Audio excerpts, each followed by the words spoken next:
Yeah. It's your boy Ego, and here we go. Finally back with another video.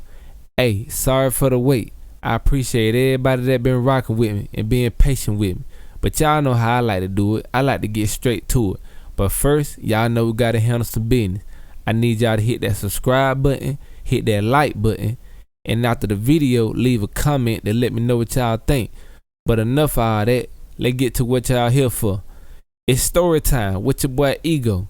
So sit back, relax, and tune in to a story about two very talented Dallas, Texas rappers who ended up in a beef that resulted in one losing his life and the other facing trial fighting for his life. This is the story of Mo3 versus Yella Beezy.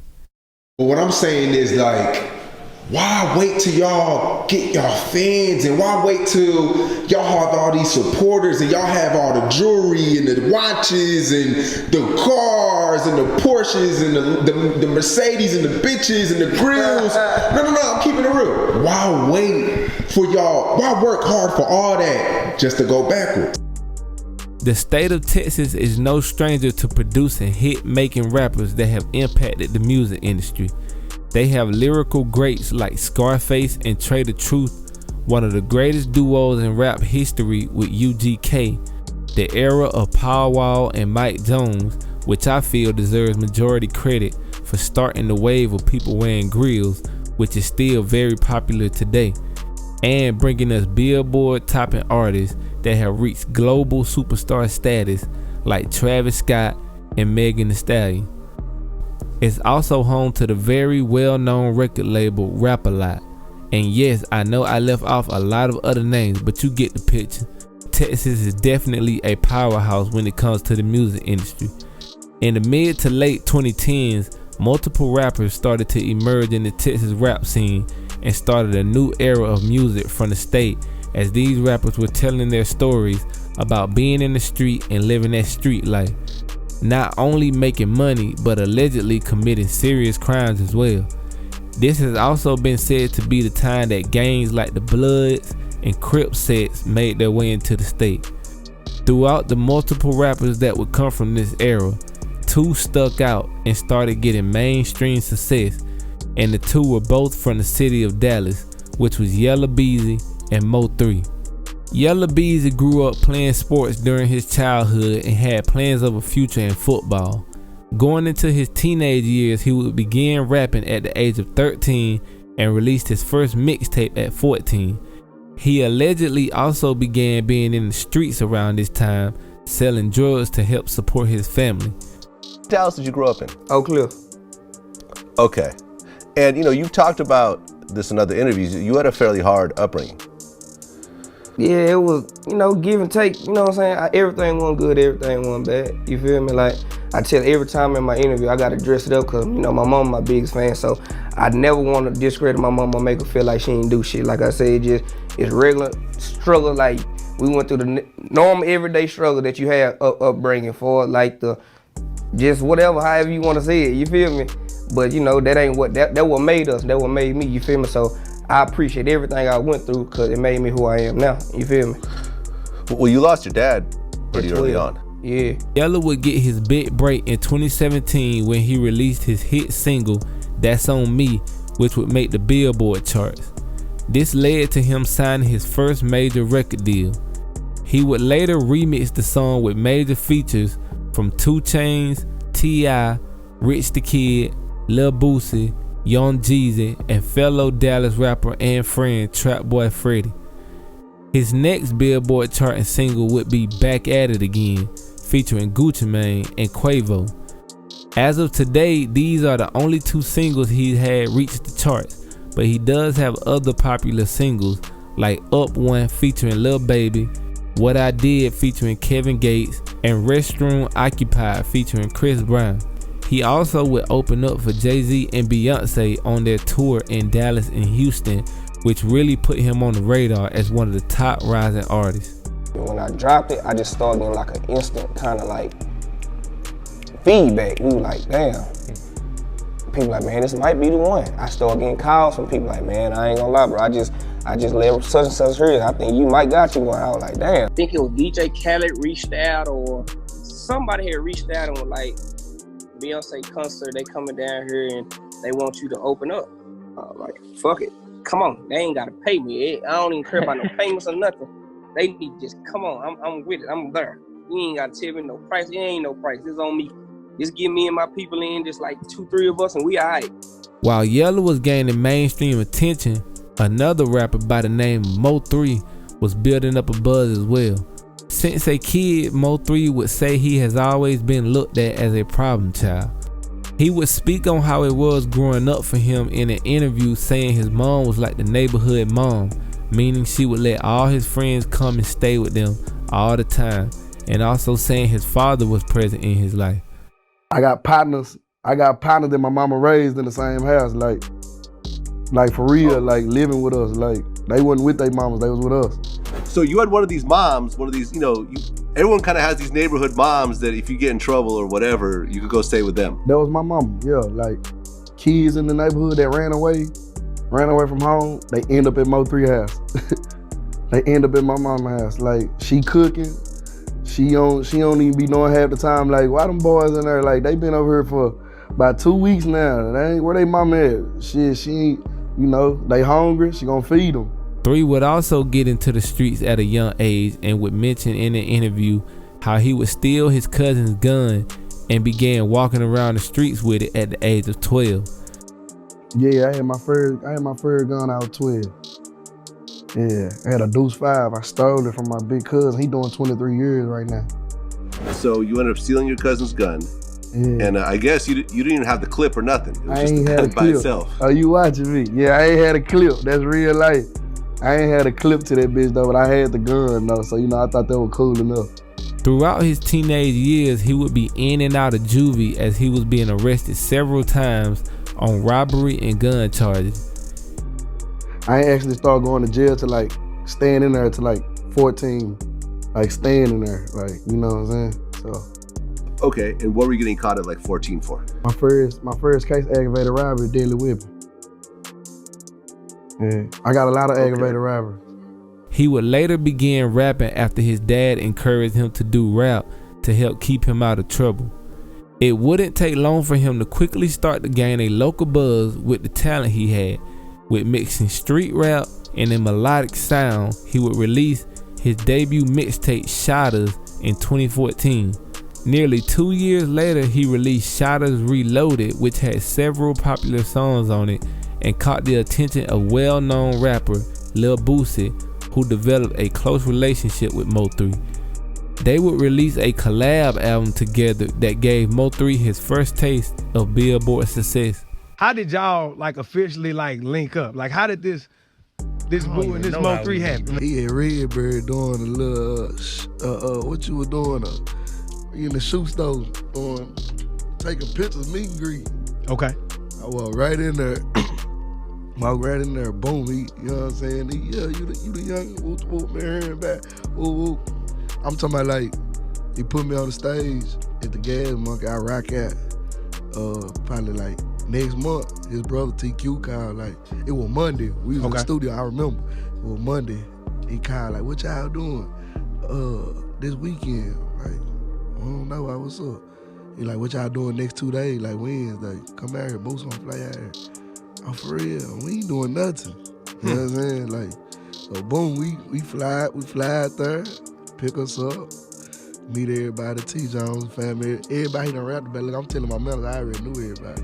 You know right, so just from the songs and the music. From the songs, like real talk. Like, you know how niggas be like, oh my bad. You good? Oh yeah, but you know how people be like, I been telling every interview y'all see me do, how people be like, this is my favorite rapper every time they get somebody. Right. Woo. Now I say the same.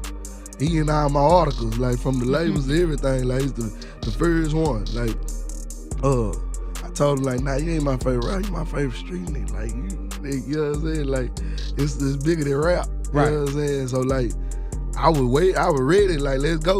Like, you know what I'm saying? Through Mo3's career, he would make a name for himself with multiple mixtapes and singles that would gain a lot of streams and build him a big fan base. His only single to reach the Billboard charts would come after he would be shot and killed on an interstate and Broad Daylight, which was the single Outside. His album that dropped after his passing would also reach Billboard success. As you can see, Mo3 and Yella Beezy were both on their way to having a bright future in the music industry, but the two would bump heads and end up in a beef that would eventually change both of their lives and the people around them. Like most beefs, the two rappers began on good terms, even being seen on pictures together, and while it's unclear on what really started the beef, it has been speculated that the whole thing started out of jealousy and competition on who was the top rapper coming out of Dallas. It's also rumored that it started over a female, or because Yella was cool with other rappers that were also coming up in the area at the time that Mo3 had issues with, which was Go Yayo and Trap Boy Freddy. Trap Boy Freddy is another person who plays a big role in this beef, and he also was cool with Mo3 before the beef started. Trap Boy would say on an interview that him and Mo3 would fall out over Mo3 being mad that he was still cool and doing songs with Go Yayo after an incident happened at a club where allegedly Yayo and Mo3 along with their people would get into an altercation that turned into shots being fired and a person being killed. He was bad at me for still talking to Yayo, so that's what it was. Period. You know, I ain't gotta stop talking to nobody. And it what it is. Right. And then, you know, we got all the stories coming from everywhere. You know what I'm saying? You got every story you done probably ever heard. Like, what the fuck? You was never choosing sides? I never cared about it. You know what I'm saying? Even like I told him, I told him, I don't care about nothing until you show me that is that, then that's what it is. There was also a song that was released called Pick 6 that included Yella, Trap Boy Freddy, and Yayo that many people feel made Mo3 feel some type of way because he was left off the song and seemed as if they were all clicking up to go against him. Wow, one of the hottest artists at the time, Mo3 was not on a Pick 6 song with other hot artists. Fans wanted to know that. You can go on the video, scroll down to the oldest comments, and you can see that fans are asking, where's Mo3 at? So that was a valid question. Mo3 has said multiple times that he didn't think nothing of the song and wouldn't have wanted to be on it anyway. Despite all this, what seems to really have caused things between Yella and 3 to turn serious was when a close friend of Mo3 named Roy Lee would get involved going at Yella in multiple interviews, questioning his street rep and calling him out for a one-on-one fight. Bitch, come on, ho. You from America. You from Oak Cliff, America. Bitch, come fuck with us, ho. Till you come on up so we can rob you. Because you ain't really from over here, right? Nigga, Yella Belly. Yella Beezy, man. Yella Belly. That's your name for him? Yeah. So shit, yeah. I'm trying to get it out the way, man. But he been ducking and dodging and running with it, man. So that's what I'm trying to do. He would also speak on an altercation where he would allegedly be jumped by Yella's crew. You ain't got nothing from them shoulders, nigga. You ain't hit me, nigga. Sneaking, you gotta boom, boom. You gotta knock me out. Sneaking and getting it blocked. That ain't gonna work. Sneaking and getting it blocked. Sneaking and getting it blocked. That ain't gonna work, nigga. You know who hit me. Your heavy-handed ass partner that was behind me hit me in the back of my head. My shit still hurt too. Yella would stay quiet during most of this, while Roy Lee took every chance he could to continuously speak on him. All of this trolling would eventually end up catching up to Roy Lee, as he would be shot in the parking lot of a shopping center in North Dallas in September of 2018. I was just about to go. I was just about to drive off. I said, I'm at Texaco. Oh, I thought you said shells. Come on, man, you heard me say. You know how I be doing, just driving around. So I just backed in the park at the barbecue spot.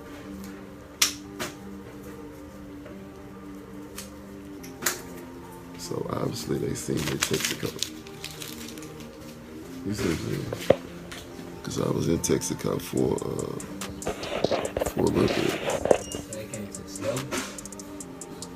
Yeah, I'm just saying, I think they was watching me at Texaco. Because Texaco and Shells across the street, across from each other. They had a hoodie on. Because when I looked up. He would initially recover from the shooting, but would succumb to his injuries weeks later and pass away. There has been no evidence that Yella and his crew were connected to the shooting, but many would speculate this because of the way Roy Lee made himself a target by jumping in the beef and repeatedly trolling Yella, and because only a day later, Yella would be the victim of a shooting that many feel was retaliation. Yella would survive the shooting and later in an interview would speak on the shooting and the death of Roy Lee, saying it had nothing to do with him and there's no connection between the two incidents. He would also say he feels he was targeted because of jealousy in the city. Like one time, just basically, so I'm trying to find the house or whatever, so when I'm looking down, that's when I guess the car put up beside me and started letting into the car or whatever. Wow. Did you feel like it was random, or you think that, like somebody saw you in the club and followed you, or do you think it was somebody that had been intending to do that specifically to you? Find a little street beef. So do you have the type of vehicle in Dallas where everybody know when they see that car, that's Yella's car? Yeah, I was in the G-Wagon at that time. Mm-hmm. I was in the G-Wagon. We got multiple cars, but I was just like, they know who it is. Right. You know what I'm saying? But like I say, like, it's the hatred level so high in Dallas. Like, it ain't just like, I get like a lot of love, but then again, it's that certain crowd that we heard with them that be hating. You know what I'm saying? So it just be like a lot of stuff that be steaming up, and then they don't want to see you make it. I mean, that was rumors it was retaliation for somebody that got killed a week before. Yeah, man, like, I ain't never spoke on dude in interviews. I ain't gonna speak on him now, but like, he wasn't even no threat to do no stuff like that. You know what I'm saying? Like, what I need to do something to you for? You know what I'm saying? Like, the whole time you was screaming out fighting. That's what we wanted to do. So when I seen that's what we gonna do, we had already had a confrontation where I did that. Like you not no threat. Like, rest in peace of him. Like, I don't wish no death on nobody. You know what I'm saying? Like, they ain't had nothing to do with me. However, the streets and internet would speculate that Mo3 played a role in this alleged retaliation against Yella, and 3 would only add to these speculations through multiple songs where he would seemingly reference the shooting, like on the song 219 when he would say, "You heard about that rapper got shot on the Tollway? Yella Beezy was shot on the Sam Rayburn Tollway." He would also say in the song, "In the city they talking, they know what I did. I hit up that rapper, made him famous. He barely made it, but he won't again." This would just be one of multiple songs where he would give people more reasons to think that maybe he did have something to do with the shooting.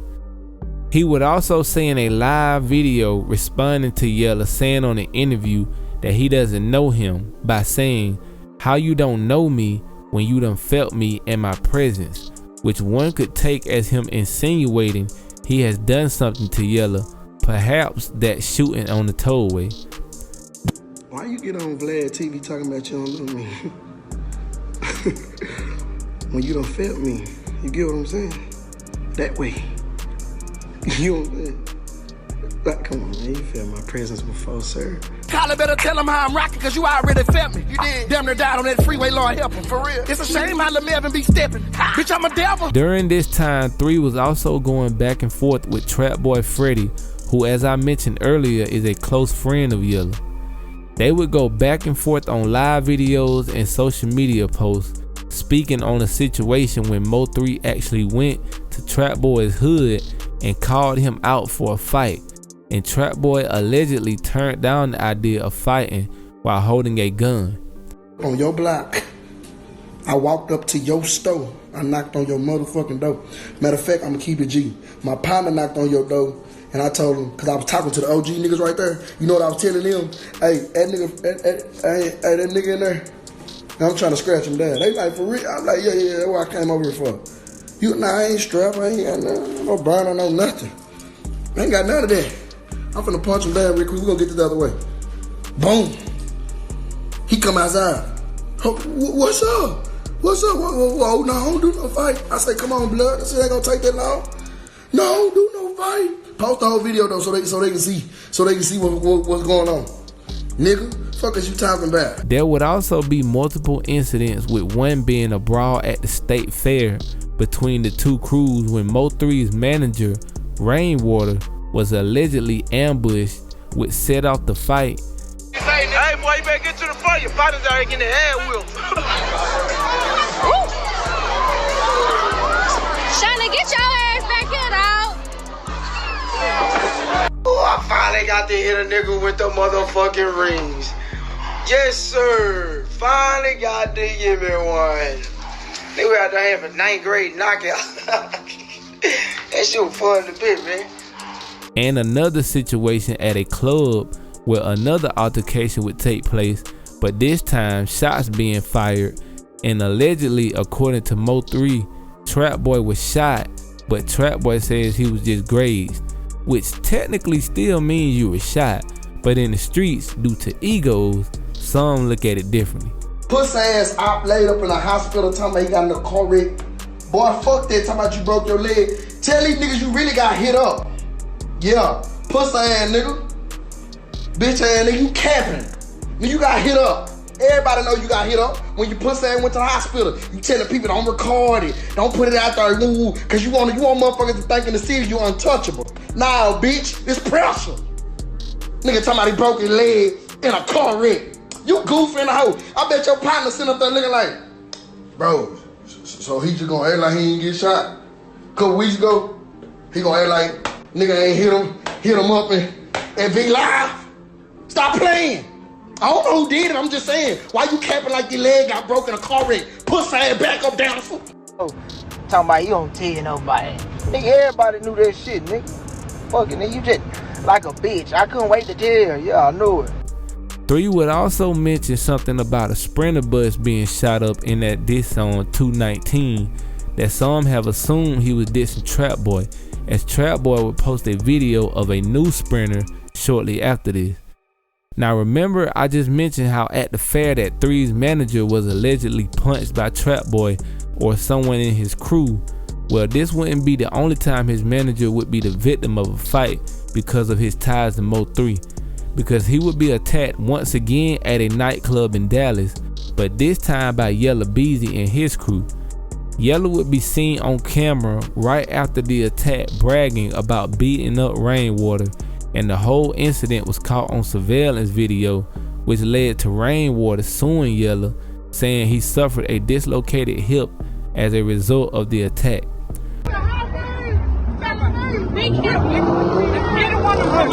For real. That's what you do, baby. All the internet bumping ass shit, nigga. Oh, okay, internet. Nigga running, nigga ran for one nigga. Nigga, I beat him up. Pussy ass nigga. Hey, come on, boy. Hey,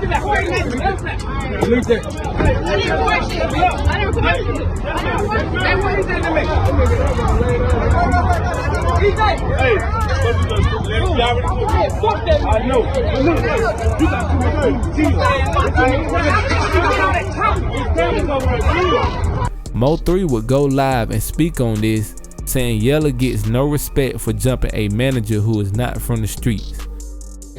I keep saying, whatchamacallit beats up Mo3's manager. First of all, I want y'all to understand that's the only way the views, the numbers, and everything gonna go up, because it's got my name in the front of it. First of all, y'all taking it like a nigga whoop me or something. Nigga dodging me, nigga ducking me, nigga ain't even trying to be in no vicinity of me. I don't know why, I'm a friendly ass rapper, but nigga know what's up. Anyway, listen, this ain't even about me. Fam, the video come up, I'm finna show y'all both videos. You get, cause guess what, you bitch, you, they recorded. Hold up, 3. Hold up, 3. Boom. Boom. Let me say this first. Rainwater, my manager, it's not no street nigga. Let me say it again. Rainwater, my manager, is not no street nigga. He graduated high school and went to college, sir. Sir, you get what I'm saying? He was promoting and throwing college parties for a living. He wasn't selling drugs. He wasn't gang banging. He wasn't locking B's and C's. He wasn't doing none of that. You get what I'm saying? Let me say that again. Rainwater, Mo3's manager, it's not no street nigga. He's not no street nigga. He ain't out here. He pull his pants up on his ass and and whoop the whoop and you know what I'm saying. Talk like he got some sense. You get what I'm saying? Let me break that down for y'all one more time. Rainwater is not no street nigga, and I can say this right now about my partner. Cause I tell him the same thing. He's scary. Why is 5 niggas chasing down a scary ass nigga, man? Huh? You don't get no points for that. Then you walk back to the car talking about, yeah, I beat him up. After seeing multiple people who were tied to him become victims of several attacks, it wouldn't be long before Mo3 himself became the victim, which would result in his demise. In November of 2020, Mo3 would be targeted while on an interstate in Dallas. Once Mo3 realized this, he would stop the car, get out, and go to the other side to perhaps get his gun, but the shooter would also stop his car, hop out, and run down on 3 in live traffic.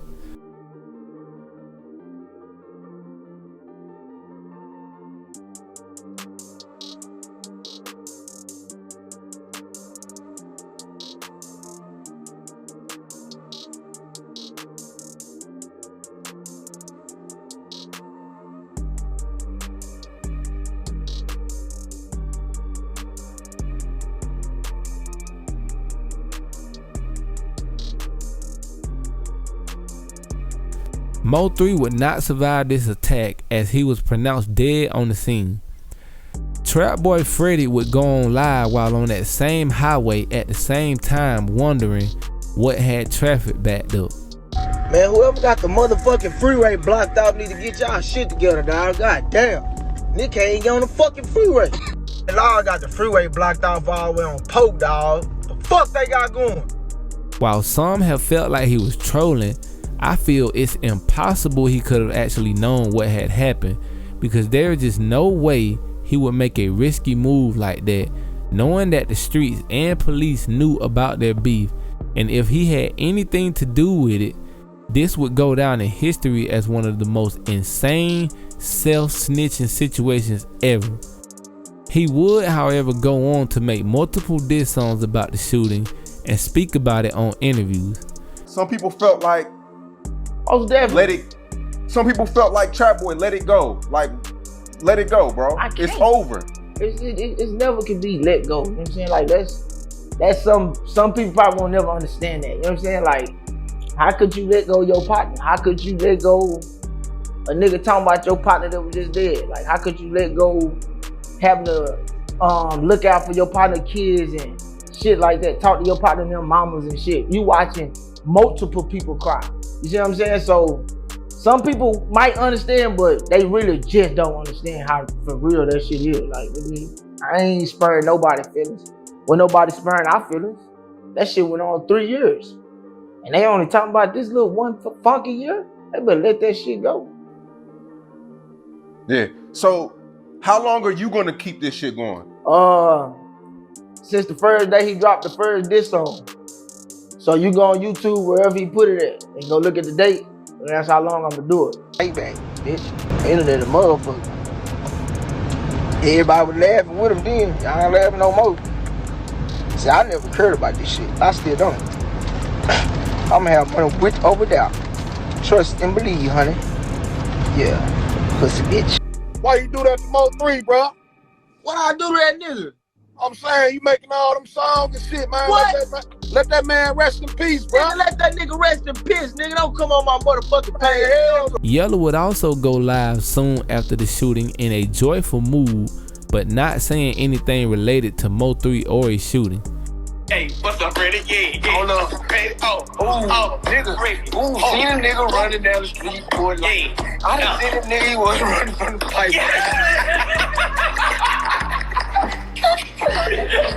New year, new blessings. You understand me? We may do a hell of a year. You understand? Anybody that ain't for you, anybody that's going to issue, anybody that's goddamn negative, you understand me, ain't bringing no positive vibe, you know, in the words of Gucci, put that ass in the dirt, nigga.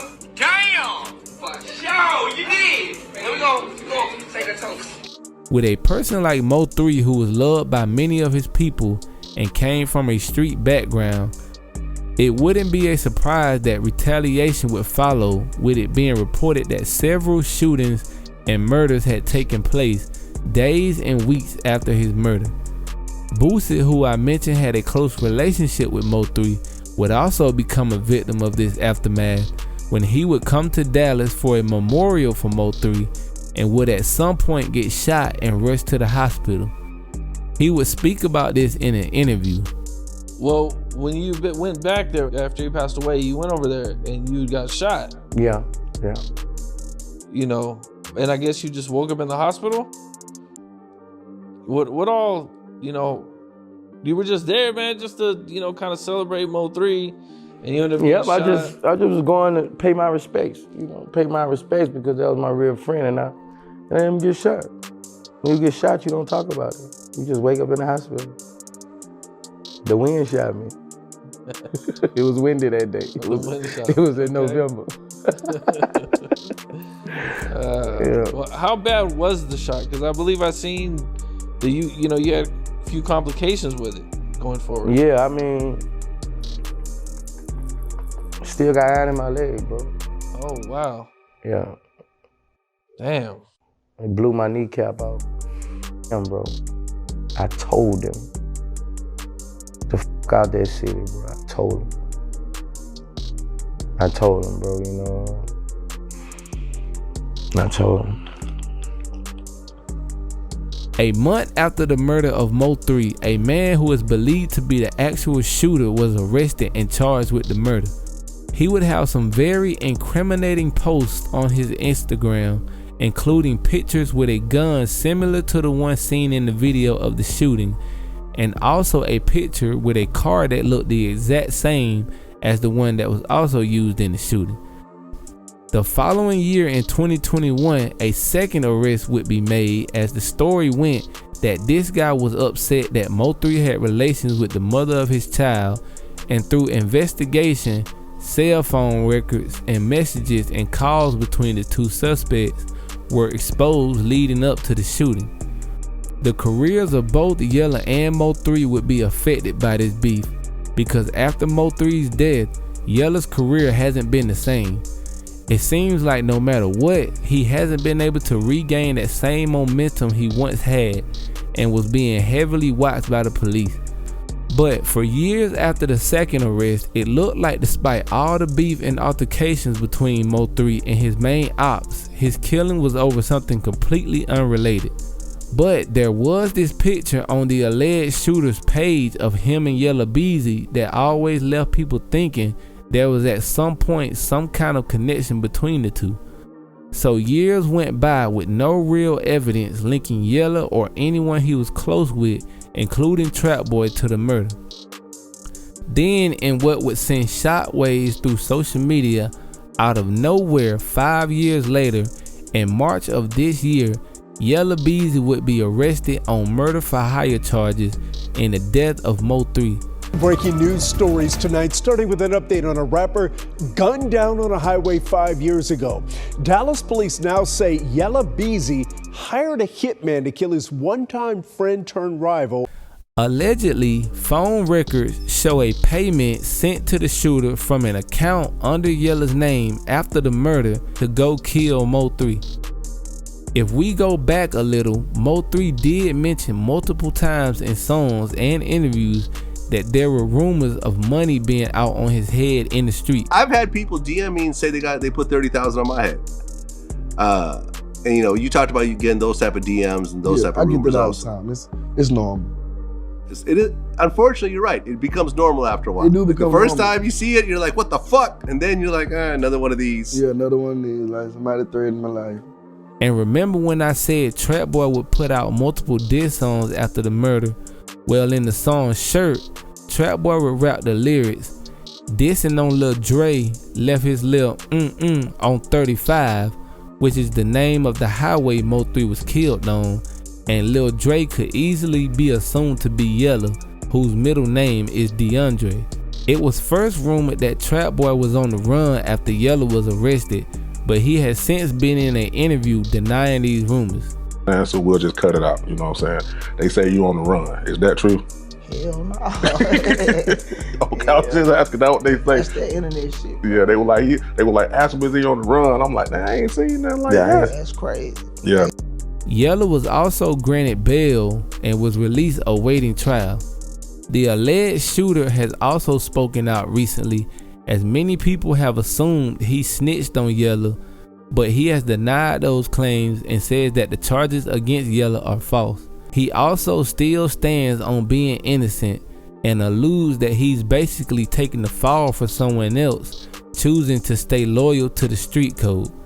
I guess I just accept whatever comes. Nah, fact. Nigga, what was your, like, real nigga shit? I wanted to know, like, when you seen that motherfucking Yella Beezy in court, nigga, what was your first thought? Like, I know, cause when I seen, I was like, really?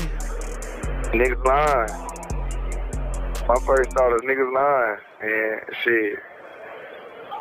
One domino effect, shit. I ain't gonna say all of them because that's not true. You know what I'm saying? But shit, they don't look too good. And they trying to make something where it's not even that. Y'all trying to make this to this.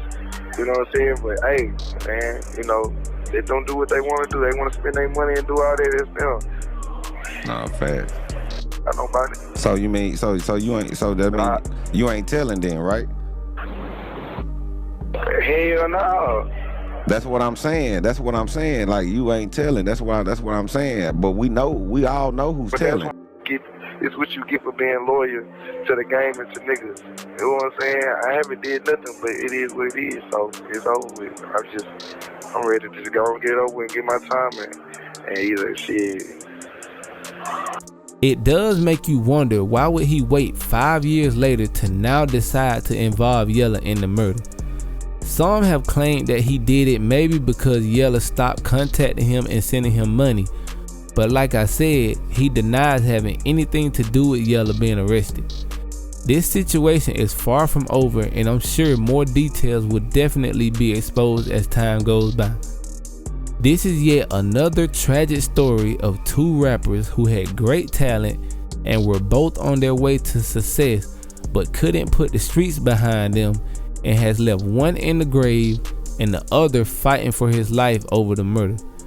I really hope you look at these situations and learn from them, that the streets and beef and all of that stuff leads to one of two places: prison or the grave. Rest in peace to Mo3 and everyone else that has lost their life in this beef. This was the story of Mo3 versus Yella Beezy.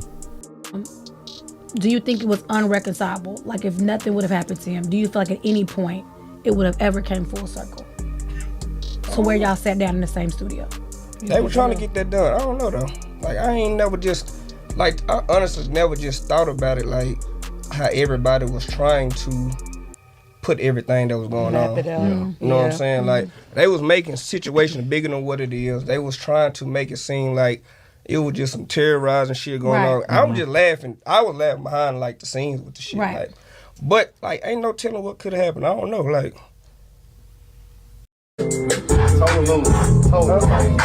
Round corn, but I ain't gonna ride six.